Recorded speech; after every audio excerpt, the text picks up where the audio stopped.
L'œuvre qui se trouve à mes côtés sur la scène de l'auditorium est l'une des plus célèbres pages de la peinture dite persane, l'une des plus souvent reproduites, tant dans les synthèses traitant des arts du monde islamique que dans les ouvrages portant sur la peinture, dans le monde islamique de manière générale ou plus spécifiquement dans le monde iranien.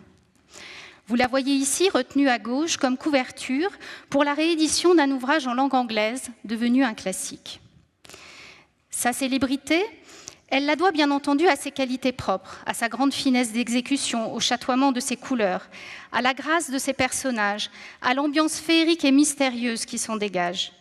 Mais plus qu'un chef-d'œuvre, les spécialistes ont vu en elle l'incarnation parfaite, la quintessence même de la peinture persane, qui, selon les termes de l'historien de l'art Oleg Grabar, que je cite, est un monde sans ombre, dans lequel hommes et femmes, dénués d'émotion, participent à des événements dont le but et le drame, s'il y en a un, apparaissent sublimés dans des poses répétitives et derrière des masques canoniques. Ajoutons aussi que cette forme de peinture, développée dans les livres pour l'essentiel, constitue la traduction visuelle d'une sensibilité littéraire dans laquelle le mode lyrique, joint à une inspiration mystique sous-jacente, occupe une place prépondérante. L'autre raison de la célébrité de cette page réside dans l'époque supposée de sa réalisation, le XVe siècle, et la période timouride, considérée comme un des apogées de cette peinture. Notre page fit donc encore la couverture du catalogue d'une exposition qui se tint à Washington en 1989. Dédié à l'art de l'époque timouride, ce catalogue faisait la synthèse des connaissances sur l'art timouride et demeure aujourd'hui encore une référence en la matière. La peinture livresque du monde iranien, zone géographique débordant des frontières de l'Iran actuel, connaît en effet un de ses moments de maturation esthétique au tournant du XVe siècle, sous l'impulsion des souverains djalaïrides, prédécesseurs des Timourides. Les djalaïrides, d'ascendance mongole, règnent sur une partie de l'Irak actuel et sur l'Iran occidental, et ont comme capitale les villes de Tabriz en Iran et de Bagdad en Irak.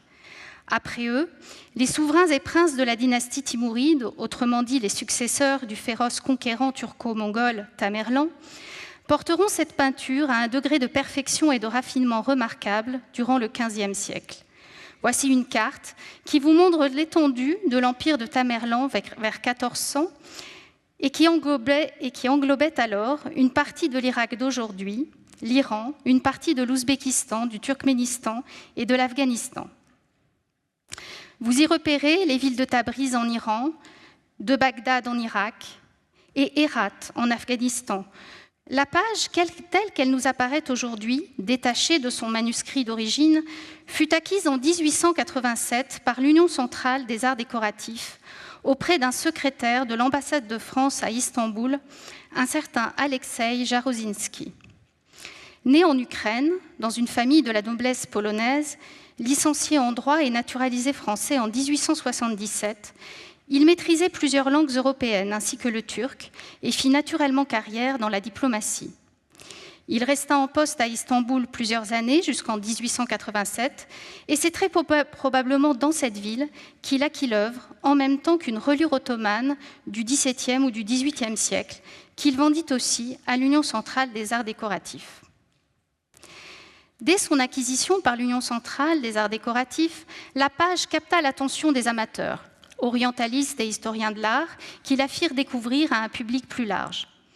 En 1907, le conservateur du Louvre, Gaston Migeon, dont vous voyez ici le portrait, et qui est alors en charge des collections orientales du musée, publie la page dans son manuel d'art musulman au chapitre consacré à la peinture et à la miniature.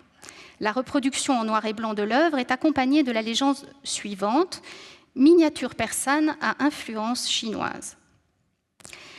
En 1910, la page est envoyée à Munich. Elle est prêtée pour une exposition titanesque, jamais rééditée depuis, qui réunit près de 3500 pièces dans de multiples salles. Voici l'affiche de cette exposition au titre quelque peu désuet, « Chef-d'œuvre d'art mahométan », ainsi que le hall d'entrée inspiré par l'architecture de l'Orient islamique. Dans le catalogue de l'exposition, la scène est décrite mais non identifiée. On y apprend aussi qu'elle provient d'un manuscrit détruit du début du XVe siècle. Le public parisien admire à nouveau la page 2 ans plus tard à l'occasion d'une exposition entièrement dédiée à la peinture persane, organisée à l'Union centrale des arts décoratifs par 2 amateurs parisiens, l'ingénieur Georges Marteau à gauche et le joaillier Henri Weber sur votre droite.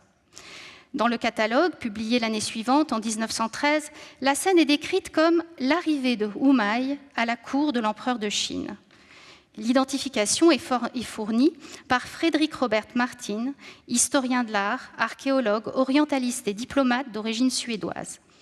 Martin avait publié en 1912 un ouvrage en anglais consacré à l'histoire de la miniature en Perse, en Inde et en Turquie, dans lequel il publiait notre page et identifiait son iconographie. Il l'a considéré en outre comme un très bel exemple de peinture d'époque timouride et la copie d'un modèle chinois. Depuis ses premiers regards européens portés sur l'œuvre, la connaissance de l'histoire de la peinture livresque persane s'est construite, précisée et affinée grâce aux études, nombreuses et savantes, qui se sont succédées tout au long du XXe siècle. Cette peinture s'est trouvée rapidement rattachée, sur la base de recoupements stylistiques, aux manuscrits parrainés par le prince timouride Baïsonkour, ainsi qu'à la ville de Hérat, en Afghanistan aujourd'hui, où il résidait la plupart du temps. Vous allez voir à l'écran une gravure ancienne de la ville dominée par sa citadelle, ainsi qu'une carte qui inclut la région ancienne du Khorasan, au sud de l'Oxus, où elle se trouve. Elle est encore marquée ici par une étoile rouge. Baïsonkour, qui mourut en 1433, âgé de 36 ans seulement, fut le plus grand mécène de l'art du livre de la première moitié du XVe siècle. Poète et calligraphe, amateur d'arts et de lettres, commanditaire de livres précieux, mais aussi de recensions littéraires, ou encore créateur de modèles d'inscription pour des monuments de Hérat, Baïsonkour entretenait dans cette cité une bibliothèque et un atelier de production de livres dans lequel étaient conçus les décors de nombreux objets. À l'écran, vous pouvez voir le portrait supposé de ce prince en frontispice d'un manuscrit qu'il fit copier et illustrer à Hérat. Mais venons-en à l'œuvre qui nous occupe aujourd'hui. En vertu du dépôt par le Musée des Arts Décoratifs, héritier de l'Union centrale des arts décoratifs, de la majeure partie de sa collection d'art de l'islam au Musée du Louvre, j'ai le plaisir de vous présenter cette page qui a rejoint le département des arts de l'islam en octobre 2011. Cette séance va nous permettre une contemplation prolongée et scrupuleuse de cette œuvre unique, nous autoriser une plongée dans l'infiniment petit d'un art destiné à être contemplé de près. Grâce à l'apport des technologies modernes d'analyse et d'imagerie, ma collègue Laurence Clivet apportera aussi un éclairage différent sur l'œuvre et viendra mettre un nom sur certains composants de sa matière picturale. Puis je reprendrai la parole pour vous dévoiler une partie restée jusque-là invisible de l'œuvre, son recto, mais contentons-nous pour l'instant de nous familiariser un peu avec elle. Cette peinture nous donne à voir une portion de jardin luxuriant, à l'intérieur duquel évoluent 4 personnages. L'espace de ce jardin se déploie à la verticale sur les 2 tiers inférieurs de la page. L'œil du spectateur n'est pas conduit par des lignes de fuite vers un point unique, comme le veulent les lois de la perspective mathématique et monofocale. Mais l'œil surplombe la scène et la balaye librement. Le ciel et l'horizon se trouvent rejetés en partie supérieure derrière une balustrade rouge qui délimite le jardin dans l'angle supérieur gauche de la peinture. Le ciel nocturne, couleur lapis, est constellé d'étoiles et éclairé par le dernier croissant d'une lune descendante. Le scintillement des astres est suggéré par l'emploi de l'or, utilisé aussi dans les terminaisons feuillues ou félines de la balustrade, qui se détachent également sur le bleu profond du ciel. Le jardin est traversé par 2 cours d'eau qui délimitent un registre inférieur principal dans lequel évoluent les personnages, à moins qu'il ne s'agisse du même ruisseau qui repasse plus bas. Sur la berge supérieure se dressent des arbres en fleurs et diverses espèces végétales et florales. Amandiers en fleurs peut-être, ou arbres fruitiers de type prunus, lys rouge, iris violacé, soucis jaunes et orange, espèces de rose trémière. L'eau jaillit d'une bouche de fontaine léonine qui alimente à son arrivée un petit bassin de pierre et irrigue le jardin. Une bande herbeuse borde les 2 rives, tapissée de minuscules fleurs, de couleurs variées, alors que des nénuphars flottent à la surface de l'eau. Le cœur des fleurs est obtenu en déposant un point de peinture à l'aide d'un pinceau extrêmement fin. Les herbes sont formées de minuscules réseaux de traits et de hachures. Cette végétation est miniaturisée à l'extrême, les fleurs ne dépassant pas 1 millimètre par endroit. La surface de l'eau, exécutée à l'aide d'un pigment métallique, est aujourd'hui ternie, mais devait briller à l'origine. En dépit du noircissement, on distingue un minutieux travail graphique pour suggérer les ondulations de l'eau. Dans le registre inférieur, le jardin est planté d'arbustes fleuris, d'une hauteur comparable à celle des personnages. Il y a peu de chevauchement et de superposition dans ce jardin idéal. Chaque élément reste bien lisible, perceptible isolément. L'impression dominante est celle d'un riche foisonnement, mais ordonné et maîtrisé. On reconnaît sur le bord gauche un grenadier et ses fleurs rouges écarlates. Mais l'élément le plus récurrent est une sorte de buisson à larges fleurs, orange, rose ou rouge, peut-être inspiré par des variétés de pivoine arbustives. Un travail microscopique est encore perceptible ici, linéaire dans les nervurations des feuilles, reprises avec un trait blanc ou bleu, pointilliste quand il s'agit de suggérer les échancrures colorées des pétales de fleurs, rouge foncé sur rose ici. Le sol est encore parsemé de gerbes de fleurs violettes et de minuscules touffes d'herbes, régulièrement espacées. Nous observons là des traits qui sont de l'ordre du 10e de millimètre. Dans cette végétation à l'agencement contrôlé, prennent place 4 figures. 3 d'entre elles sont placées sur une diagonale. Les silhouettes féminines, à la fois hiératiques et empreintes de grâce, semblent en apesanteur, telles les ondulations de leur ceinture et de leurs écharpes, qui créent un mouvement, mais un mouvement suspendu. Au centre, une princesse coiffée d'une couronne d'or et de pierreries est vêtue d'un long manteau jaune et d'un gilet rouge. Elle est accompagnée de 2 suivantes. Celle de gauche, habillée de rouge et de vert sombre, porte un ornement au sommet du crâne et 2 pics à cheveux. Elle tient aussi une aiguière à panse bulbeuse. Celle de droite porte un chapeau noir à large bord orné d'un plumet, un habit rouge brique foncé et bleu turquoise orné de brandebourgs, et elle tient une coupe. Sa main droite se refermait à l'origine sur un bouquet de fleurs, dont l'esquisse est encore visible à l'œil nu, mais auquel on a renoncé. Les visages, exécutés en quelques traits, ne sont pas individualisés. Si l'on compare les visages de la princesse et de la suivante de gauche, on se rend compte qu'ils sont interchangeables. Même visage rond au teint pâle, qui tranche avec le noir soutenu des cheveux, bouche menue et écarlate, yeux étirés. L'inclinaison des visages et les jeux de regard instaurent une relation discrète entre ces figures. La servante de droite regarde la princesse, tandis que la princesse et la seconde servante regardent toutes deux vers la droite, en direction du seul personnage masculin de la scène. Le regard de ce dernier semble intériorisé, sans direction précise. Par pudeur peut-être, il évite celui de la princesse. Vêtu d'un long manteau bleu lavande et d'un turban bleu et rouge, l'homme a un visage clair lui aussi, juvénile et androgyne, malgré de fines moustaches, à peine perceptibles du fait de la dégradation de la couche picturale. Les personnages sont les formes colorées les plus massives. Les couleurs remplissent parfaitement les formes. Reprise d'un trait de contour dans une teinte voisine, généralement plus foncée. Ici, ce sont des traits rouges violacés qui cernent le manteau lavande et précisent les plis du vêtement. De minuscules motifs dorés viennent enrichir cette surface. On y distingue des canards, que l'on retrouve aussi un peu plus bas. Les extrémités de la ceinture se parent aussi de fins ornements.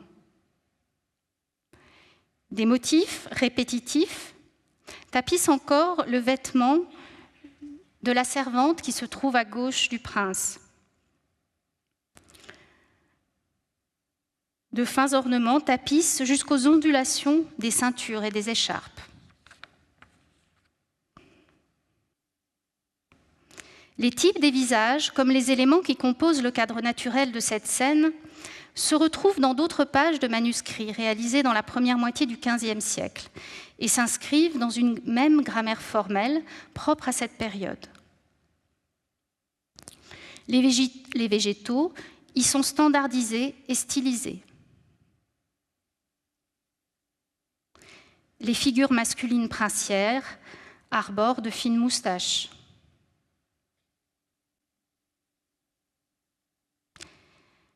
Les péris, créatures fabuleuses et ailées, sont représentés vêtus de longs vêtements aux rubans sinueux et flottants, détail que le peintre a repris pour les 3 figures féminines de notre page. Le caractère très net du dessin et la pose précise des couleurs, perceptibles malgré l'usure de la couche picturale, ainsi que l'agencement parfaitement coordonné des éléments du paysage, offrent néanmoins des similarités frappantes avec les manuscrits réalisés sous le règne de Baïsongcourt, d'où l'attribution de cette page à son mécénat. À titre de comparaison, voici des détails de scènes d'extérieur tirés d'un livre des rois et de recueils de fables réalisés pour Baïsongcourt. Les visages des 3 femmes, aux yeux particulièrement étirés, ont peu d'équivalent, car les figures féminines de cette période présentent généralement un type de coiffure qui masque les contours du haut du visage. Les sourcils sont aussi souvent rapprochés. En fin de compte, les comparaisons sont plus aisées avec certains visages masculins et juvéniles. Pour les figures féminines et pour la coiffe de la servante de gauche, le peintre s'est probablement inspiré de quelques dessins ou peintures circulant en Iran au XVe siècle et qui relevaient du monde chinois ou s'en inspiraient, telle cette peinture conservée dans un recueil compilé au XVe siècle en Iran ou en Turquie. Ou ce dessin qui porte la légende suivante, dessin à la manière franque, évoquant là un autre exotisme plus occidental.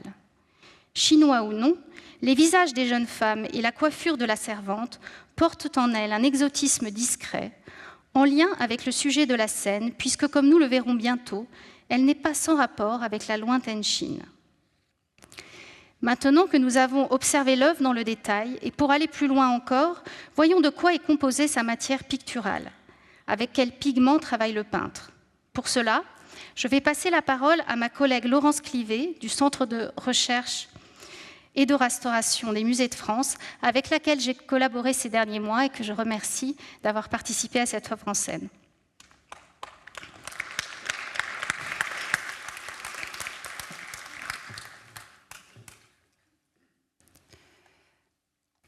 Dans le domaine de l'imagerie scientifique appliquée aux œuvres d'art, plusieurs techniques de prise de vue peuvent être utilisées.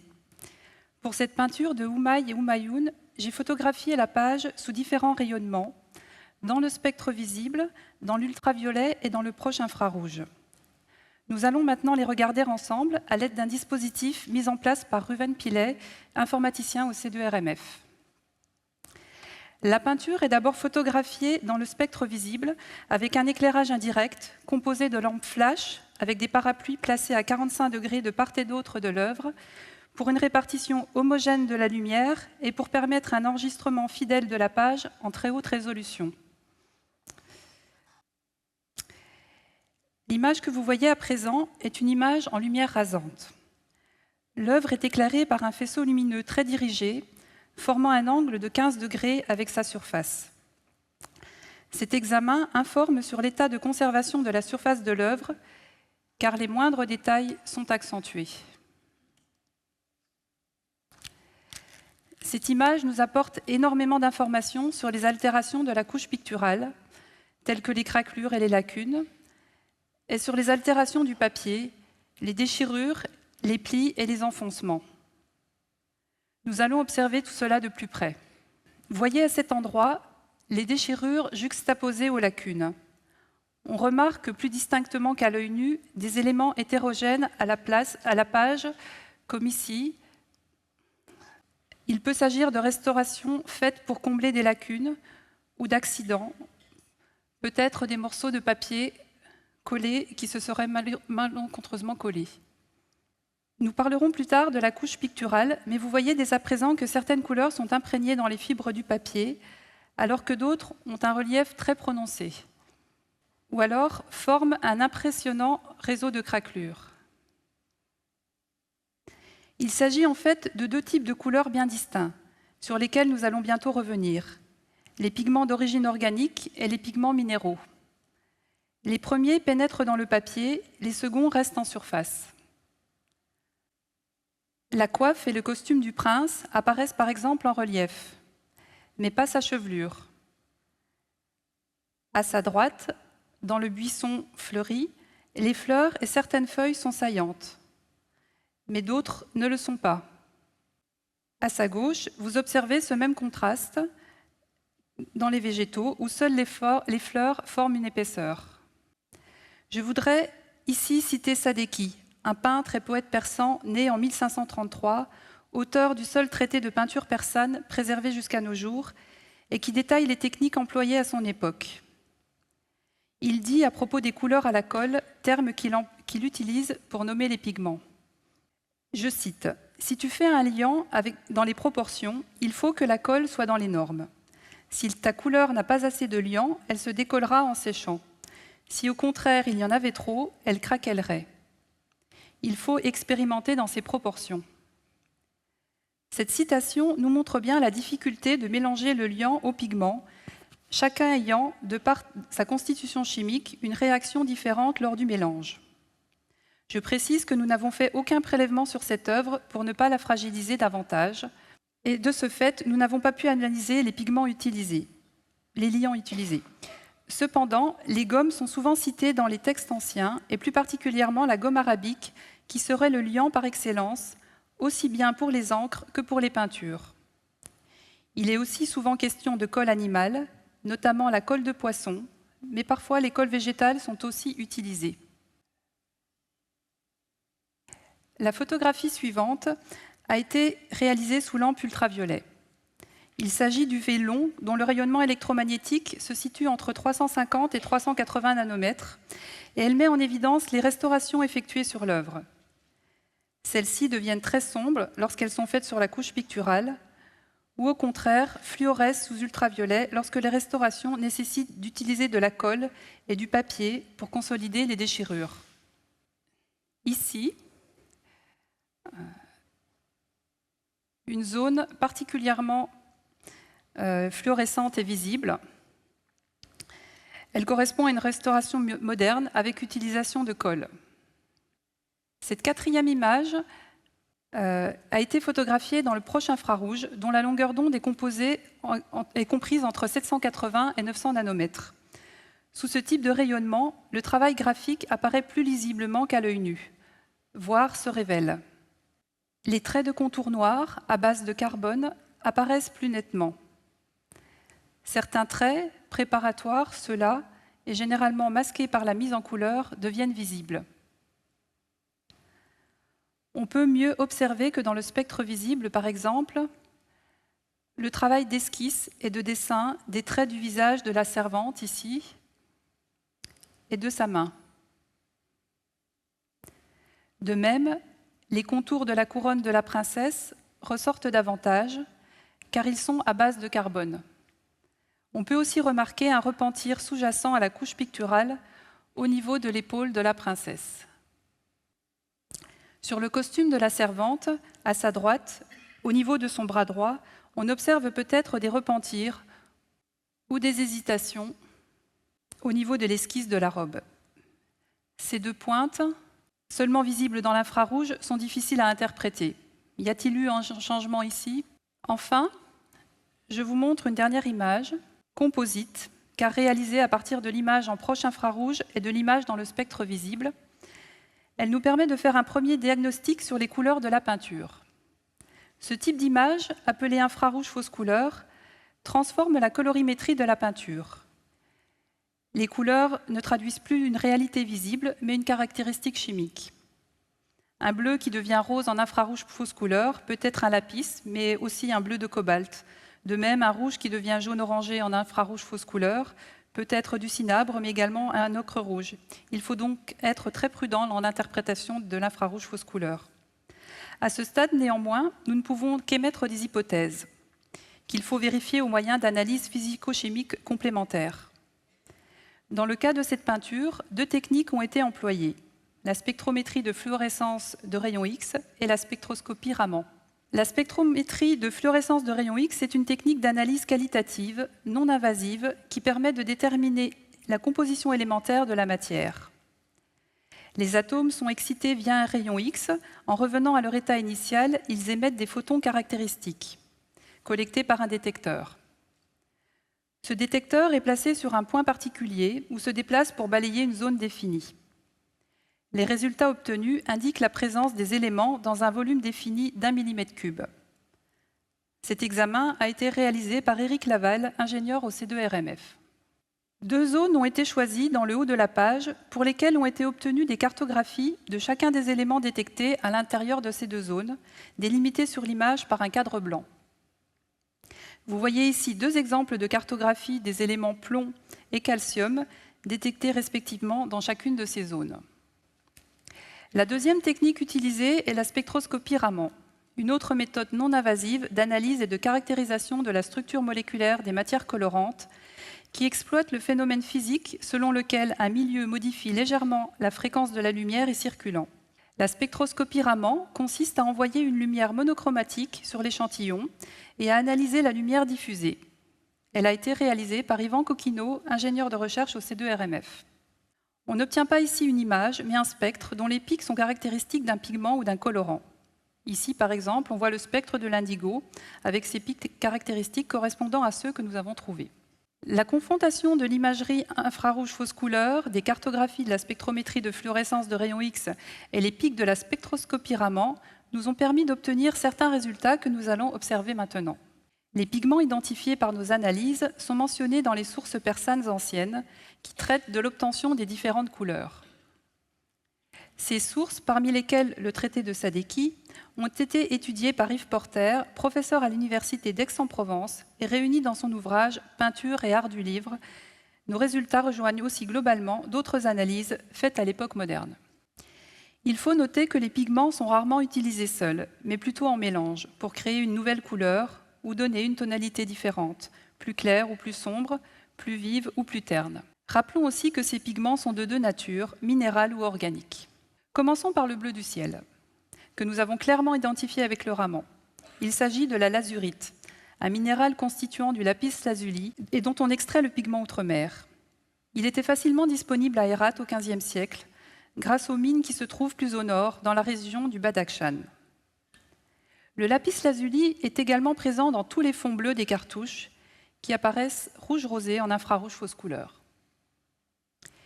Il a également été utilisé, sans doute mélangé au cinabre, un pigment minéral rouge composé de sulfure de mercure pour le vêtement lavande du prince et pour certaines petites fleurs. En effet, des pointés ont été faits sur le vêtement mauve avec le Raman et ils ont confirmé la présence de l'azurite. De plus, la fluorescence de rayons X a mis en évidence le mercure, caractéristique du cinabre, à ce même endroit. Si on observe maintenant la couleur rouge, la spectroscopie Raman montre que le cinabre a aussi été utilisé pour la robe de la servante à dextre, pour la balustrade, la partie rouge de la balustrade, pour l'arbre, ainsi que sur toutes les petites fleurs rouges qui se trouvent au bord de la rivière. Il s'agit alors d'un rouge assez vif, composé de mercure et de soufre. On retrouve aussi le cinabre mélangé au blanc de plomb sur les visages. C'est alors un rose très clair et le cinabre y est sans doute présent en très faible quantité. Un autre pigment rouge a été identifié. Il s'agit de l'hématite, un minéral composé d'oxyde de fer, celui-ci ayant été mis en évidence par la fluorescence de rayons X et le Raman. L'hématite, mélangée probablement au cinabre, car il y a présence de mercure, mais pour ça, seule la fluorescence de rayons X l'a identifié, il faudrait donc le vérifier, donne soit des couleurs brunes, soit des couleurs tirant sur le bordeaux clair rose. en fonction de la concentration d'hématite et de cinabre, comme vous le voyez très bien ici sur le costume de la servante. L'hématite est également présente dans le fond du bandeau qui se trouve en haut à Senestre. Ceci étant confirmé par le raman. Ainsi que sur les feuillages qui bordent la rivière, mais en faible quantité, comme le montre la cartographie du fer. Notons qu'un autre rouge orangé, le minium, un rouge de plomb, plus exactement un tétroxyde de plomb, a peut-être été utilisé pour les fleurs. En effet, la fluorescence de rayon X montre très clairement la présence de plomb sur les fleurs rouges et également sur les fleurs vieux roses, d'où l'utilisation très probable du minium, alors que du blanc de plomb a été utilisé pour les fleurs blanches, comme vous pouvez le voir sur ces deux cartographies du plomb.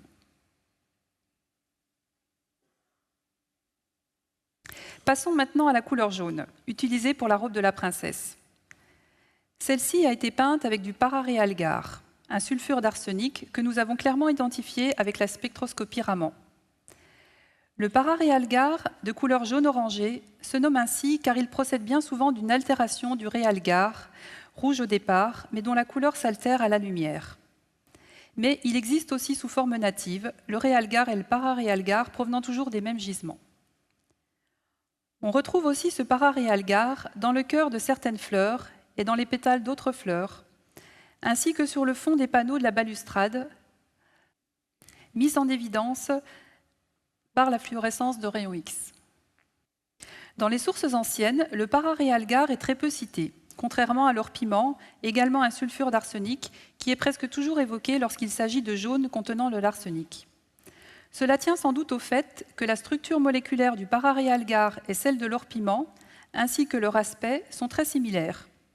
De ce fait, le persan désigne par un même substantif, zarnix, le réalgar, le pararéalgar et l'or piment.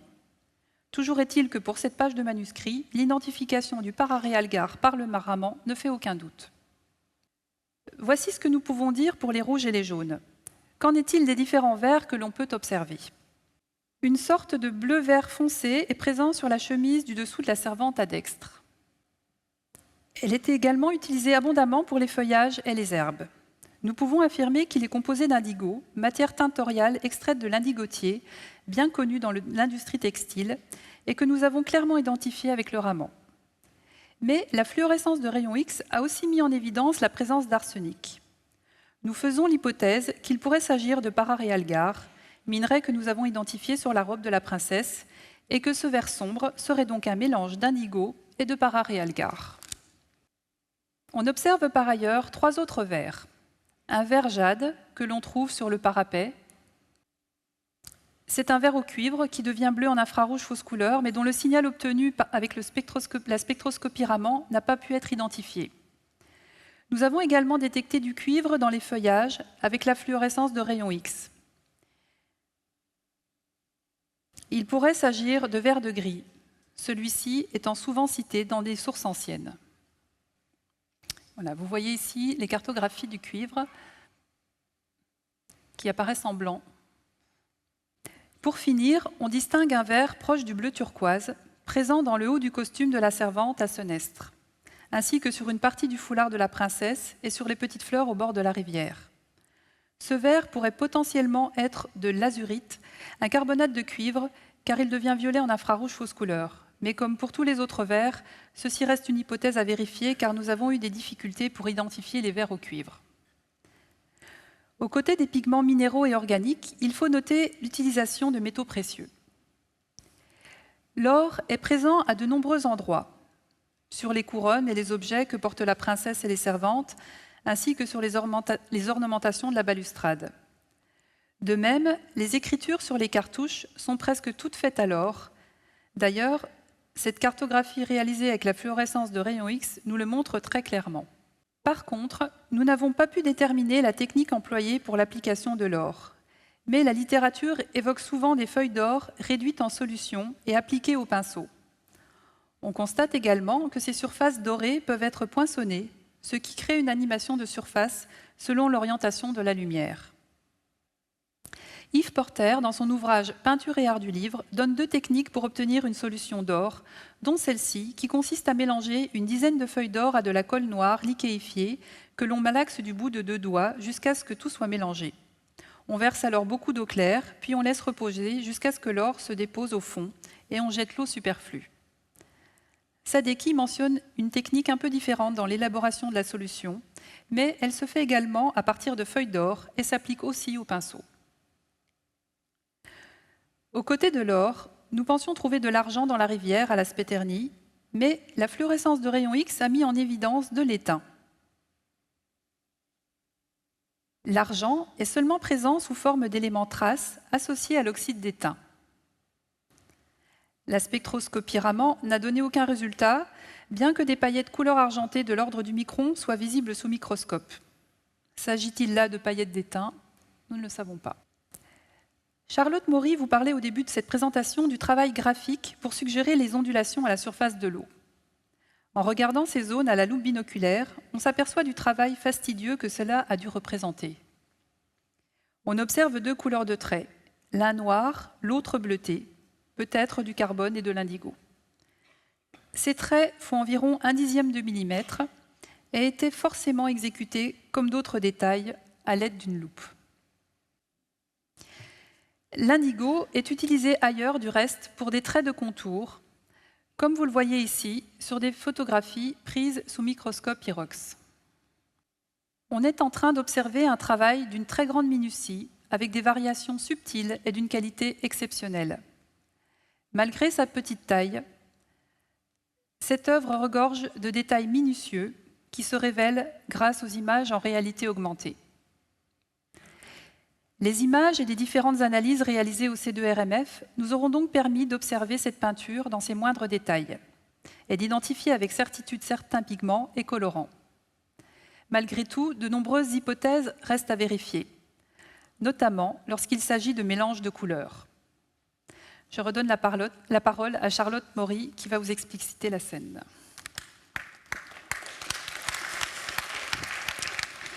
Je me suis contentée pour l'instant de décrire la scène d'une façon neutre, sans en dévoiler le sens.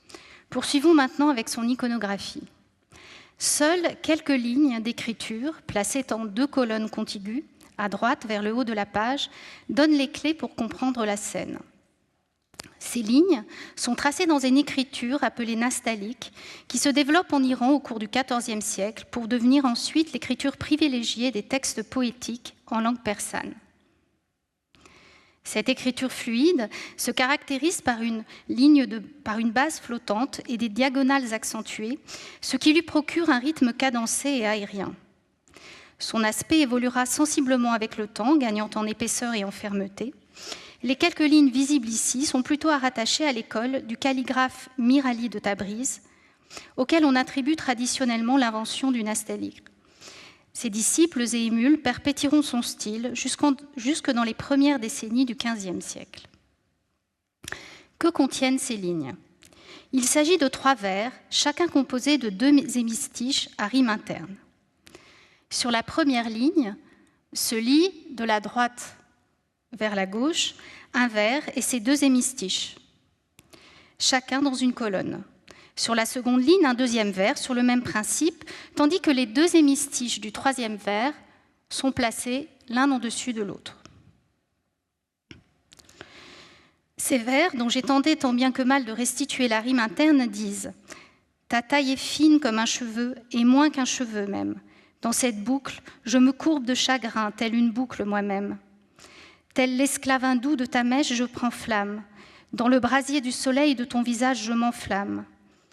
Du dessin de ton visage, j'ai vu une copie. Jamais dessin pareil à toi, je n'entendis. » Ces mots sont prononcés par le personnage masculin qui se trouve positionné à dessein en dessous de ses propres paroles. Cette déclaration d'amour est destinée, vous l'aurez deviné, à la princesse et s'accompagne du geste des bras croisés sur la poitrine. Hormis ce geste, aucune émotion n'est exprimée et les visages restent impassibles. Les vers sont tirés d'un roman composé au XIVe siècle par le poète Roju Kermani, qui naquit en 1290 et mourut vers le milieu du XIVe siècle. Originaire de la ville iranienne de Kerman, il grandit sous la dynastie mongole des Ilkhanides, puis vécut la chute de cette dernière et la fragmentation politique de l'Iran qui s'ensuivit. Il fit carrière dans la ville de Shiraz, non sans avoir voyagé à travers l'Iran, en Irak, en Arabie, en Syrie et jusqu'en Égypte. Rodjou était aussi proche d'un ordre soufi, l'ordre Kazerouni, dont le foyer se trouvait à l'ouest de Shiraz, dans la ville éponyme de Kazeroun. Sa tombe, ici à l'écran, se trouve à quelques kilomètres au nord de Shiraz et, comme souvent en Iran pour les poètes, est devenue un lieu de pèlerinage et de recueillement. De Rodjou, nous sont parvenus un recueil de poèmes ainsi qu'un ensemble de 5 romans en vers, ce que l'on nomme en persan un khamsé. C'est du premier roman de ce khamsé, intitulé Homoy va Homoyoun en persan, francisé ici en Humaï et Humayoun, que sont tirés les vers que je vous ai traduits. Il évoque les aventures d'un prince de Syrie prénommé Humaï. Comme souvent dans la poésie persane, ce texte, aux accents à la fois lyriques et épiques, peut être lu à plusieurs niveaux, comme un simple roman d'amour courtois ou comme une allégorie de l'âme en quête d'amour divin. Voici une tentative de résumé de l'histoire. Un jour qu'Humaï s'adonne à la chasse, un onagre fabuleux, aux sabots d'or et aux lèvres de rubis, surgit inopinément. Intrigué, Humaï le suit. Cette course-poursuite le conduit dans un désert peuplé de démons, mais débouche finalement sur un magnifique jardin. Des péris, ces créatures ailées que j'ai évoquées précédemment, l'y accueillent et l'invitent à entrer dans un pavillon, scène que vous voyez sur la gauche. À l'intérieur se trouvait le portrait d'une princesse répondant au nom de Humayoun, écho de celui de Humaï, et qui n'est autre que fille de l'empereur de Chine. Humaï en tombe instantanément amoureux. Mais la reine des fées tempère ses élans, lui conseillant de ne pas adorer l'image, mais de chercher le sens à travers elle, de se défaire de son ego s'il veut atteindre l'amour véritable. Cette rencontre inattendue et extraordinaire le décide à prendre la route pour la Chine avec son demi-frère Behzad. Mais en chemin, Humaï accepte de devenir le roi de l'Empire d'Orient à la demande des habitants. Après quelques années, l'apparition de la jeune femme en rêve, la scène de notre page, le décide à poursuivre sa quête plus à l'aise pour atteindre la Chine et donc à renoncer à son trône. En route vers l'Est, il élimine un cruel sorcier, à gauche, qui détient dans son château l'une des sœurs d'Humayoun, qu'il libère. Grâce à elle, Humayoun est introduit à la cour de l'empereur de Chine, ici à gauche. Impatient, Humaï pénètre dans les appartements de Humayoun, assassinant au passage un gardien, ce qui lui vaut les foudres du souverain. Emprisonné dans un palais, il cède aux avances de la belle princesse Samanrour, qui l'aide pourtant à s'échapper, comprenant qu'elle ne pourra remplacer Humayoun dans le cœur de Humaï. Humaï arrive finalement devant le palais de Humayoun, mais cette dernière, à droite, qui eut vent de son infidélité, le tient à distance, se contente de lui répondre depuis la terrasse de son palais et finit par le congédier. Prise de remords, elle part cependant à son tour à la recherche de Humaï. Déguisée en guerrier, elle le retrouve et le provoque en duel. Humaï prend le dessus et s'apprête à lui trancher la tête quand Humayoun lui révèle son identité. C'est la scène que vous avez à votre gauche. Après d'autres péripéties encore, entremêlées d'intrigues secondaires, Humaï et Humayoun s'unissent enfin et se marient. Humaï devient même empereur de Chine, mais il cède bientôt son trône pour retourner dans son pays natal, la Syrie, où il fait régner l'ordre et la justice. À la mort d'Humayoun, Humaï abandonne une ultime fois le pouvoir et se retire dans une grotte. Des copies illustrées du Khamsé de Rodjou Kermani et du roman de Humaï et Humayoun nous sont parvenues, desquelles j'ai tiré les illustrations que vous venez de voir. Mais leur nombre est limité, en comparaison de certains grands classiques de la littérature persane, tels le Livre des rois du poète Ferdowsi ou le Khamsé de Nizami. De véritables cycles picturaux se sont constitués pour ces derniers, alors qu'il n'existe rien de tel pour le Khamsé de Rodjou et le roman de Humaï et Humayoun. 2 copies nous intéressent plus particulièrement, car elles sont à rattacher à Baïsoncourt et prouvent l'intérêt qu'il portait à ce texte.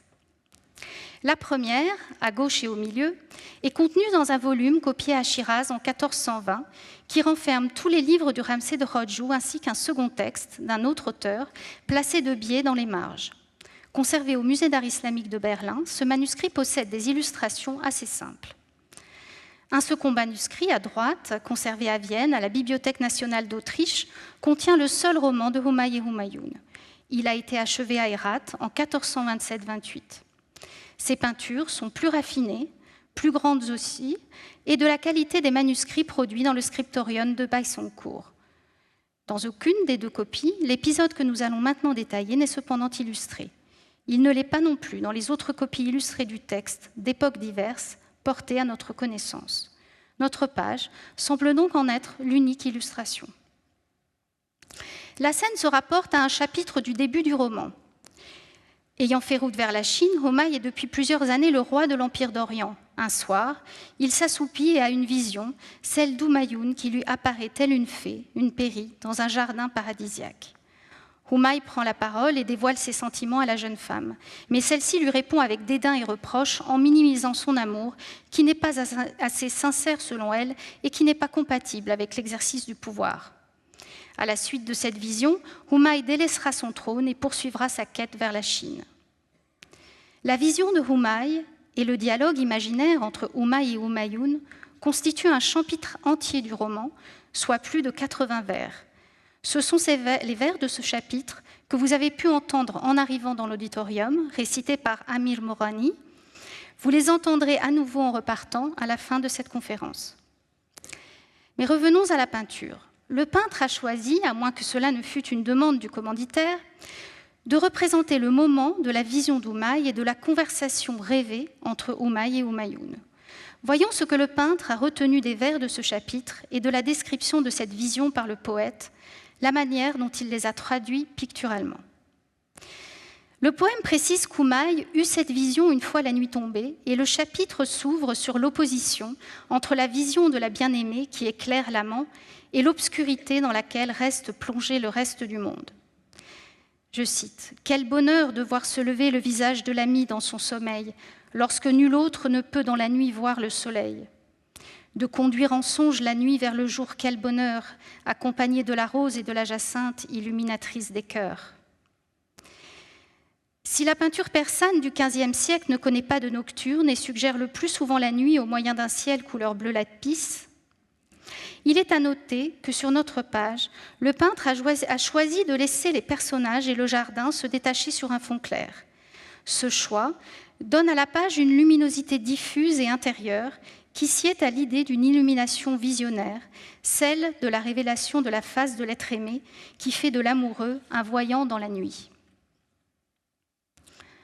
Dans le texte, il est aussi dit que la princesse apparaît entourée de deux suivantes au visage de jonquille, l'une à sa droite, l'autre à sa gauche. Ces dernières ne sont pas décrites dans une attitude particulière par le poète, mais le peintre les a représentées tenant pour l'une une aiguière, pour l'autre une coupe. Ce sont là des objets souvent portés par les serviteurs qui se tiennent à proximité de leur maître. Dans la peinture persane, ces deux servantes ont de nombreux équivalents dans des scènes de banquet ou de délassement princier. Néanmoins, le détail semble ici faire directement écho dans le texte de Rodju au fait que l'apparition de Humayun, source de lumière et de révélation, est aussi porteuse de désaltération et assouvit la soif de l'amant. Ainsi, le troisième vers du chapitre dit en évoquant l'assoupissement de Humayun « Point d'étonnement à ce qu'il trouve malgré la soif le sommeil, puisqu'il voit l'eau l'emporter dans son sommeil. » Dans cette œuvre, la nature, plus précisément le règne végétal, le jardin, sont tout autant le sujet de la peinture que les personnages eux-mêmes. Les silhouettes des figures font la taille des arbustes et inversement. Végétaux et figures sont comme interchangeables. Or, dans la poésie persane, l'être aimé est constamment évoqué au moyen de métaphores végétales. Le texte de Rodju regorge ainsi, comme tant d'autres, de ces images dans lesquelles les végétaux et les hommes semblent faits d'une même substance et interagissent entre eux. Ainsi, la princesse Humayun est un noble cyprès qui parade, qui en possède la droiture et la taille svelte. Son apparition fait resplendir le buis. L'être aimé est une rose ou une jacinthe illuminatrice des cœurs, comme vous venez de l'entendre. Les suivantes possèdent des visages de jonquilles. Le jardin lui-même est la métaphore même de l'être aimé et de sa beauté, la métaphore aussi de leur amour. Ainsi, Rodju décrit le jardin dans lequel apparaît Humayun comme un jardin semblable au paradis, empli d'odeurs et de fleurs, mais qui est, je cite, « semblable au visage des amants ». Les visages sont donc un jardin, ou inversement, et la frontière entre l'homme et le règne végétal disparaît derrière des figures poétiques conventionnelles. Ces allusions métaphoriques ne sont d'ailleurs pas représentées directement dans la page, point de jonquille, de jacinthe, ni de cyprès par exemple, ni de buis. C'est la beauté du jardin, sa richesse qui concorde avec les mots du poète. D'autres échos à ce texte dans l'image pourraient être trouvés, mais nous arrêterons là cette mise en abîme pour nous attacher maintenant à un aspect plus concret et prosaïque, et jusque-là volontairement éludé, celui du remontage de la peinture sur un carton et de son association à des cartouches inscrits, autrement dit, à la fabrication de la page telle qu'elle nous apparaît aujourd'hui. Alors que les paroles de Humayr sont tracées sur le même support papier que l'illustration peinte et forment un tout avec la peinture, les cartouches enluminées qui entourent la scène ont été découpées un à un, puis collées. Si cet assemblage est déjà visible à l'œil nu, il est plus manifeste encore sous une lumière rasante, qui met en évidence les aspérités de la matière picturale, comme Laurence Clivet vous l'a montré, mais aussi les contours et les arêtes de ces cartouches. Ceux-ci semblent directement collés sur un carton rose, carton sur lequel est aussi collée la peinture. Que contiennent ces cartouches ? Un fin décor d'arabesque sur lequel se détachent en lettres blanches les titres de plusieurs chapitres du roman de Humayr et Humayoun. Humayr se souvient de son père et de sa mère, départ de Behzad et Humayr pour demander la main de Humayoun, réponse de Humayr à Humayoun, Humayr s'assoit sur le trône de Chine, etc. Leur agencement ne répond à aucune logique.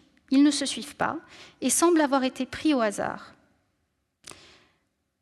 Un cartouche a même été collé sur la peinture elle-même, derrière le prince. Sur ce cartouche, on peut lire « Humayr organise une assemblée au clair de lune ». Ce titre a probablement paru correspondre au sujet de la scène pour celui qui a exécuté cet assemblage. En fait, il n'en est rien, et ce titre est celui d'un autre chapitre du roman. Toujours est-il que ce cartouche masque désormais un buisson fleuri dont l'un des côtés seulement est encore visible. La question se pose d'ailleurs de savoir si la peinture est entière ou si elle fut rognée au moment d'être encollée. Probablement non, car les illustrations des manuscrits persans sont généralement délimitées en partie ou en totalité par des filets de couleurs. Si l'on observe attentivement les bords de la peinture, un filet doré puis un filet bleu sont visibles par endroits. Ces deux filets s'observent par exemple ici, assez distinctement, dans l'angle supérieur gauche, puis ils disparaissent sous les cartouches voisines.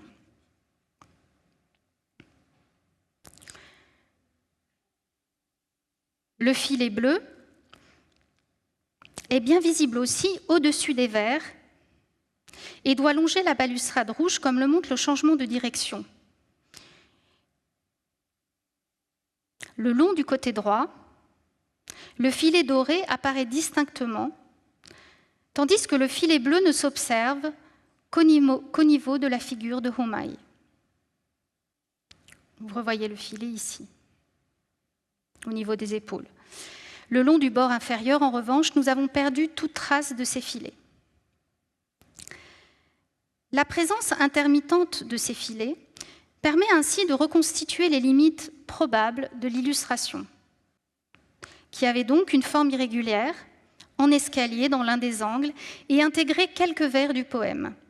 Les cartouches ajoutées autour de la peinture pour rattraper la différence de hauteur entre le carton et la peinture forment désormais un intense chatoiement à dominante bleu et or autour de la peinture. Cette surcharge décorative, qui accentue la préciosité de la peinture et en modifie notre perception première, nous éloigne de la neutre sobriété des marges de manuscrits du XVe siècle, dont voici un autre exemple. La marge est unie, la peinture est cernée de filets bleus et or, même si certains éléments de la peinture dépassent du cadre pour conquérir les marges sur cette page.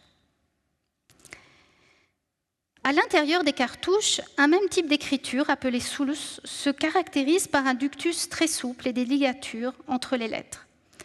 Cette écriture et le décor sous-jacent sont d'une grande finesse et très proches des enluminures d'autres manuscrits réalisés pour Baïsoncourt, comme ici, sur une page du Livre des Rois conservé au palais du Golestan à Téhéran. L'un des cartouches se distingue des autres par son fond clair. Le titre, inscrit en caractères dorés, est le suivant : Arrivée de Humayun à la cour de Chine et arrivée du cortège de Humayun. Le fond clair laisse deviner par transparence 3 lignes d'écriture à l'envers, en astalique, disposées dans 2 colonnes séparées par 2 traits verticaux. Le cartouche a donc été découpé dans un manuscrit qui devait ressembler à cela.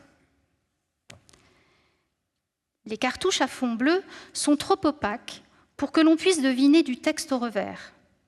Mais la photographie prise au laboratoire des musées de France en lumière transmise infrarouge, c'est-à-dire sous rayonnement infrarouge avec une source de lumière placée derrière la page, nous les ont révélées.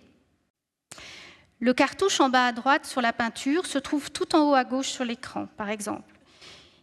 Tous ces cartouches ont bien été découpés dans un manuscrit et il est plus que probable qu'ils proviennent du manuscrit dont a été extrait la peinture, ce qu'indiquait du reste au début du XXe siècle la notice du catalogue de l'exposition de Munich évoquée en début de séance. La photographie en lumière transmise nous a aussi et surtout révélé le texte qui se trouve au verso de la peinture et qui est la suite du chapitre et des vers que je vous ai lus. Vous pouvez voir ici le texte qui se répartit sur 25 lignes et 4 colonnes séparées par des doubles traits verticaux. Il se lit aisément malgré l'encollage et n'a guère été abîmé. Le texte se lit ligne après ligne, de la droite vers la gauche. La zone de texte forme un rectangle de 18 par 13 cm environ. La marge la plus étroite ici correspond au côté de la reliure dans le manuscrit. La peinture se trouvait au recto et le texte au verso. Dans les manuscrits persans, le cadre qui contient la zone de texte est de même dimension d'un bout à l'autre du volume et l'espacement entre les colonnes reste régulier. Vous voyez ainsi que les colonnes qui accompagnent la peinture de droite à droite coïncident exactement avec les 2 colonnes de gauche du verso. Le texte étant toujours copié en premier, le copiste laisse à certains endroits des vides pour les peintures. Sur le recto de notre page, à droite, le copiste a placé quelques vers seulement et a poursuivi la copie du texte sur la première ligne du revers, puis les suivantes. Vous aurez remarqué enfin que la peinture est beaucoup plus large que la zone de texte et qu'elle devait occuper toute la page, ou de moins ce qu'il en reste, car ses limites extérieures ont été rognées. À titre de comparaison, voici une photo en lumière transmise, mais dans le spectre visible, réalisée sur une copie du Ramsay de Rojuk Elmani, réalisée à Bagdad vers 1396 et conservée à la British Library à Londres. Vous pouvez observer la zone de texte qui se détache en blanc et la peinture qui la dépasse, exactement comparable à ce que nous avons ici. Qu'est donc devenu le reste du manuscrit ? Impossible de le dire, mais il était probablement endommagé, comme le laisse supposer la peinture elle-même, fragilisée et abîmée. Vers le haut de la peinture, au niveau de la balustrade, des traces d'adhérence du texte de la page qui précédait la peinture sont d'ailleurs visibles. La trame du papier que révèle la lumière rasante ici à gauche, des lettres à l'envers qui sont plus visibles en infrarouge au milieu en témoignent. Vous remarquez aussi peut-être un trait vertical d'entrecolonnement doré qui s'est imprimé à la surface de la peinture et qui est aussi une trace laissée par la page précédente. Ce trait vient d'ailleurs logiquement se superposer sur le trait de la colonne qui se trouve au verso de la peinture et que la lumière transmise nous a révélé. Il n'a jamais été signalé d'autres peintures provenant de ce manuscrit, ce qui ne veut pas dire qu'il n'en existe pas, non plus de fragments de son texte, qui demeuraient de toute façon pour l'instant invisibles et non identifiables. Le catalogue de l'exposition de Munich signalait néanmoins que Frédéric Robert Martin, évoqué en début de conférence, en possédait un cartouche enluminé. Est-ce ce même cartouche ou un autre qui se trouve aujourd'hui collé sur une célèbre page conservée au musée de Harvard, page qui appartint à Martin lui-même avant d'être acquise par Louis Cartier, le fameux horloger et joaillier français. Le portrait est celui d'un prince Timouride, un souverain, Hossein Baïkara, grand mécène et bibliophile, le pendant de Baïsoncourt à la fin du XVe siècle, et comme ce dernier attaché à la ville de Hérat.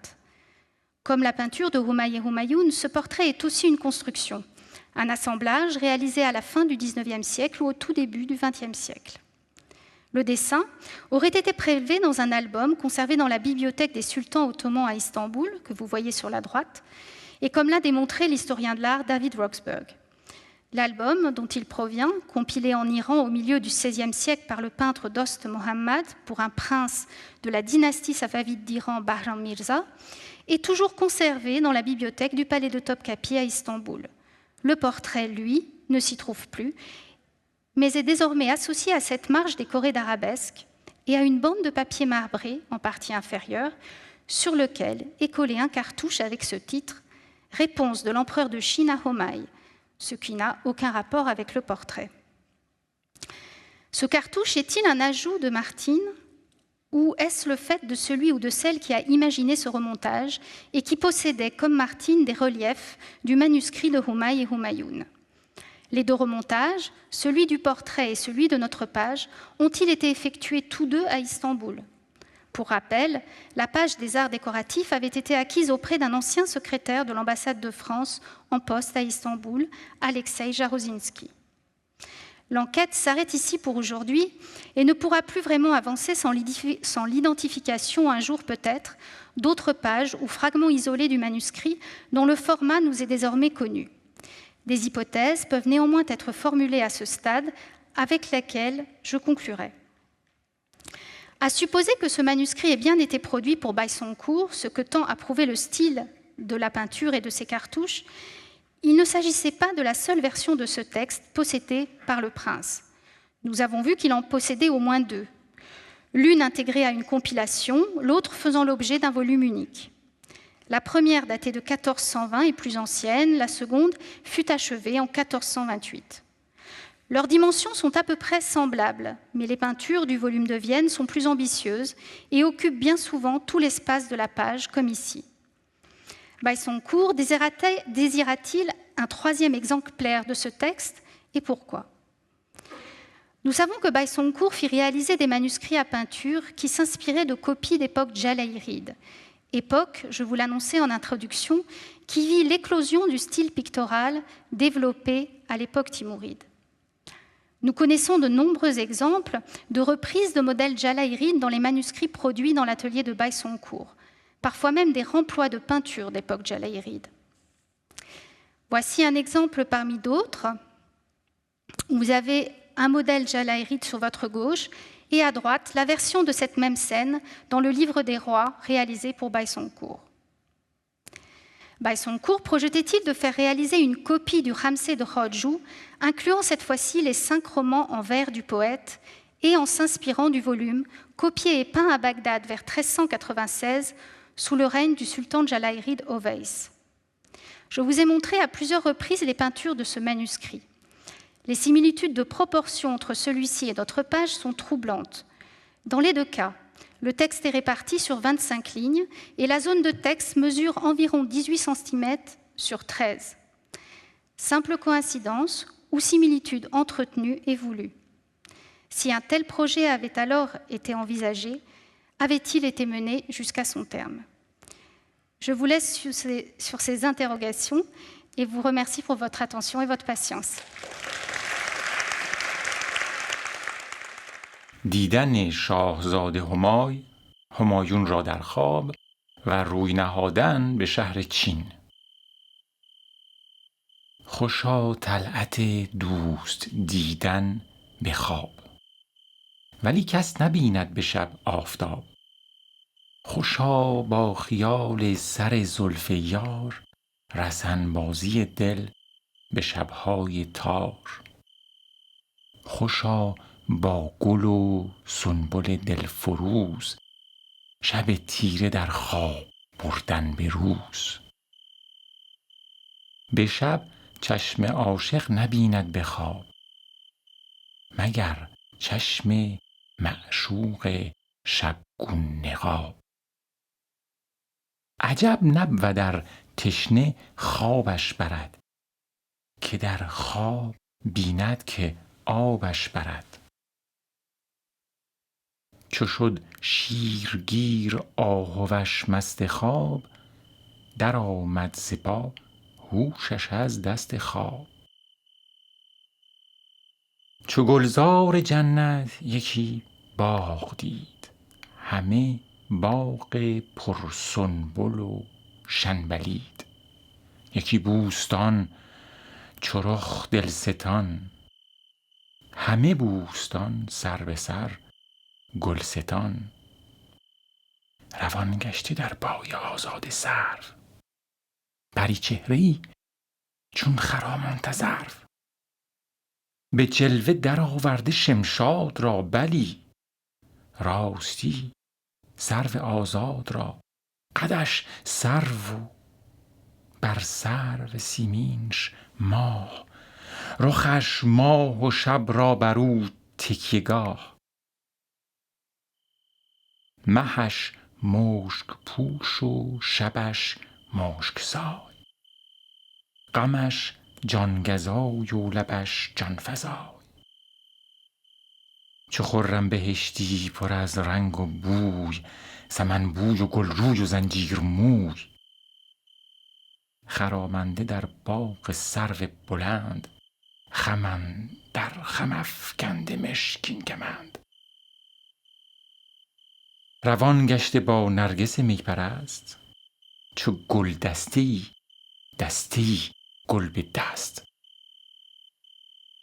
پراکنده گیسوی دامن کشان، ز عنبرشکن طره عنبرفشان. پرستار با او دو نسرین عذار، یکی بر یمین و یکی بر یسار. ز زر بسته بر کوه سیمین کمر، روان کرده از لعل شیرین شکر. به بستانسرا این ندا در زدند، جهان را چو گیسو به هم برزدند. که خیزید کان حور این میرسد، همایون فغفور چین میرسد. چو بشنید نام همایون همای، برون شد ز دست و در آمد به پای. چو سروی به خاک رهش در فتاد، پس آنگه لب درفشان برگشاد. که ای مرهم ریش و آرام دل، دلم را لب دلکشت کام دل. شب زلفت از چین به شام اوفتاد، شکاریش لاغر به دام اوفتاد. زهی کرده شام تو بر چین کمین، فتاده شب روز پوشت به چین.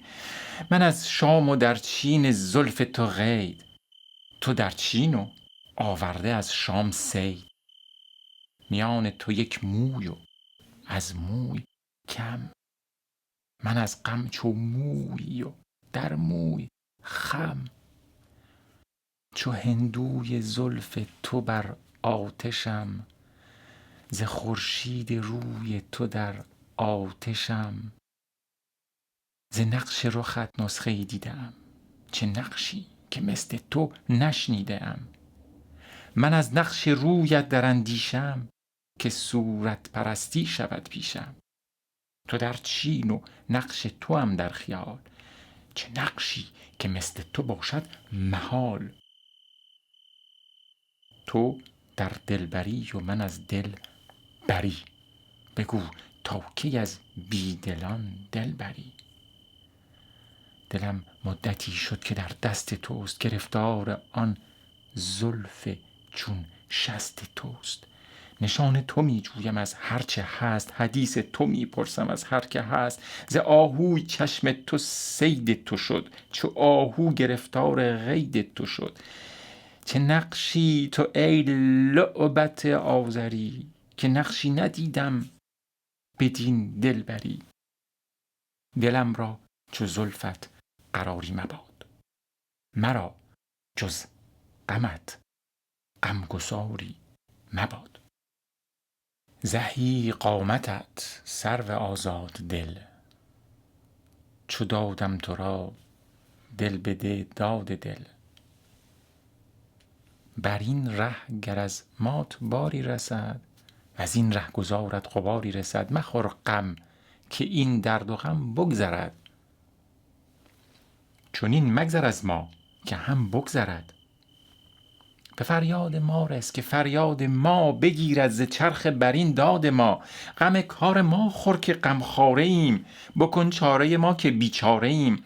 بت ماه پیکر، مه مشک موی، گل یاسمن بوی گلبرگ روی. به مه زلف عنبر شکن برشکست، به تنگ شکر نرخ شکر شکست. سر درج گوهرفشان برگشود، پس آنگه به پاسخ زبان برگشود که ای فارغ از مهربانی و بس. چو سوسن سراسر زبانی و بس. کنون از همایون چه یاد آوری، که صید تو شد شمسه خاوری. مرا گرمیان چون دهان هیچ نیست، کنون با تو هم در میان هیچ نیست. به بازار ما دل که آن نقد توست، چه ارزد که قلب است و بس نادرست. فراخ است دل چون دل تنگ تو، کلوخی نیرزد دل سنگ تو. تو بر تخت شاهی و دعوی عشق، ندانسته رمزی ز معنی عشق. مقام محبت سر تخت نیست، سرافکندگان را سر بخت نیست. اگر عاشقی ترک شاهی بده، به خون دل خود گواهی بده.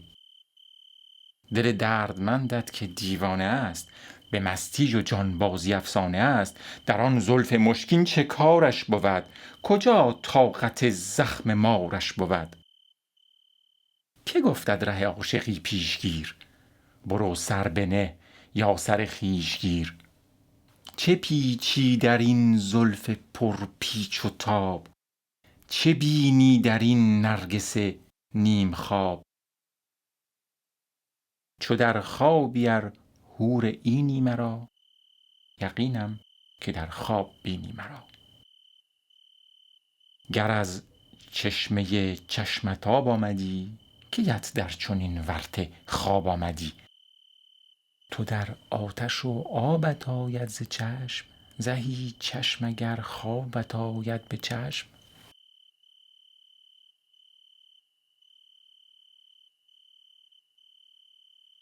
همای سخن چون به گوش آمدش، دل خسته در بر به جوش آمدش.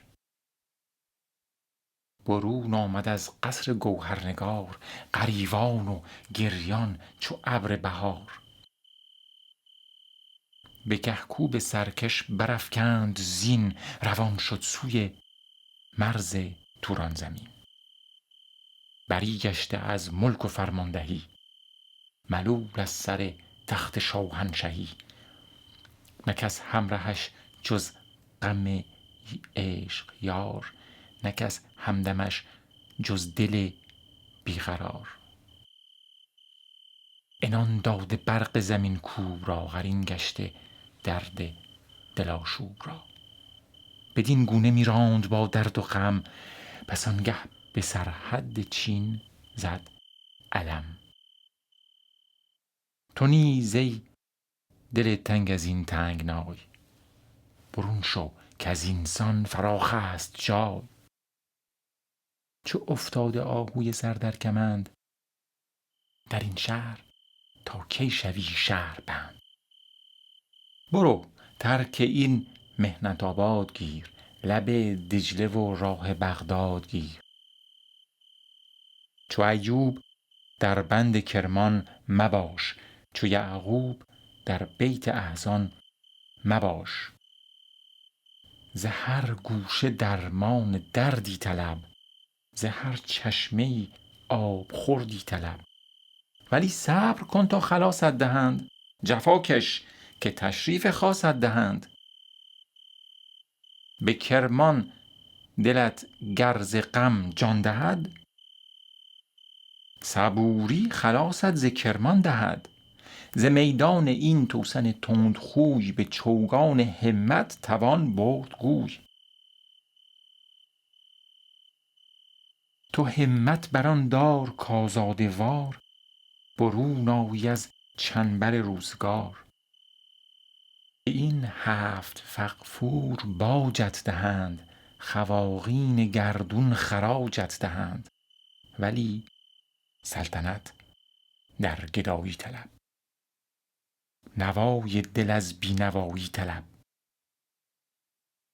سلاطین گدایان این درگهند، شهان خاک بوسان این خرگهند. برو دست از این خودپرستی بدار، چو دیوانگان سر به مستی برآر. هر آن کو از این باده سرمست شد، ره نیستی رفت تا هست شد. تو گر بیدلی خیز و فرمان ببر، بده جان و از چنگ غم جان ببر.